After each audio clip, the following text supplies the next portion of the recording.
So it seems like CJ's situation is up in the air. Does it change how you prepare or anything? Or it really doesn't. Ever since I've been here, I've tried to prepare like I'm going to start from day one. So obviously just have to focus, prepare, and just let the week play out. Kyle was saying that when they were looking at you studying for the they're in the Senior Bowl, that you had looked up how to take snaps from center and learned on YouTube. Come a little ways since then. What do you remember? Yeah, no doubt. I mean, I think that story kind of say they took it and ran with it. But I grew up watching football. I grew up in the South, SEC country. Played in Conference USA, so I've been around football all my life. So just got to be able to adapt, and that's kind of what I've done. Having broken some of Brett Favre's records, what did that mean to you at the time? It's a big deal. We threw it a lot more than they did, so he deserves some credit. But it's a big deal, and it's an honor to play quarterback at Southern Miss, and it was the foundation of me getting to this point. I assume you're much more ready, to start an NFL game than you would have been at this time last year. Is that right? Oh yeah, definitely. Year two makes a world of a difference. So your confidence level and your comfort level is a lot higher than rookie year. What goes into that? Is it just processing all the playbook? I guess get you more comfortable? Yeah, exactly. Obviously, I got a lot of reps in OTAs and during preseason, and the quicker you can visualize the plays and react on the field, the better you'll be. So just having a year under my belt, I feel a lot more comfortable. When you get those reps in OTAs in the preseason, then they kind of go away when the season starts. How do you kind of keep yourself, at least from a physical standpoint? Yeah, that's the challenge of being a backup. You don't get a lot of reps, but you have to keep yourself mentally sharp throughout the week. So really just playing the game in my head. That's kind of what I do. I go home, see what plays we have in for the week, and just you got to play the game in your head before it actually plays out. And so that's kind of what I've done each week. You won't get a full practice this week to lead the first string offense. What will you do today in practice? Is it a walkthrough? I think we're going to go walk through tempo today. Obviously, Thursday games are tough and a different approach, I guess you would say. So really just got to take the reps, see it out, and really just command the offense. Whatever my job is, I'm going to do it to the best of my ability. Is it almost better that it's a short week so you don't have time to let it rattle around in your head a little bit?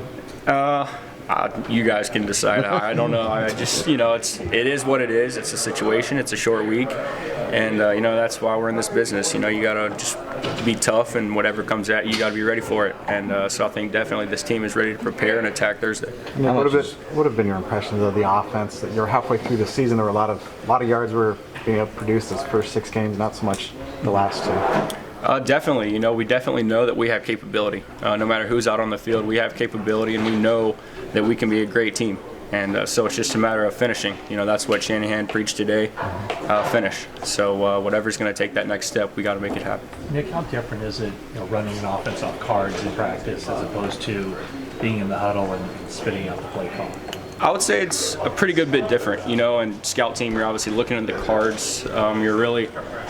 You're not playing pickup ball, but in a sense you are. You look at a play, go through your reads, whatever's on the card, and whoever's open, throw it. And but obviously when you're in the huddle, taking real game reps, you got to play it like a game. You got to react. You got to know the reads. You got to know the looks you're getting.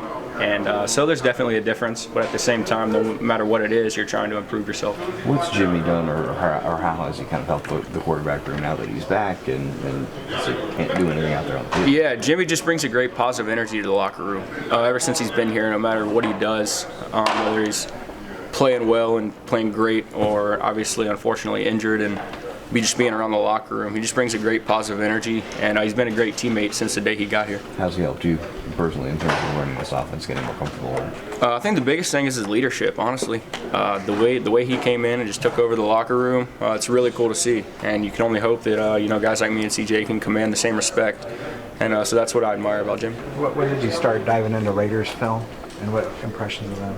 I guess yesterday. Yesterday we were off, but there's never an off day. Had to go to work, and they're a good defense. They've got some veterans on the back end, and they're a good defense. So just ready to attack and play it out. What is it about Jimmy that makes him such a natural leader? Jimmy. That's what you really can't describe. He just has it. So that's the cool thing about it, and you always try to emulate that, I guess you could say. I mean, people talk about leadership as positive influence, and everybody goes about it differently. But yeah, that's cool about Jimmy. He does a good job of it.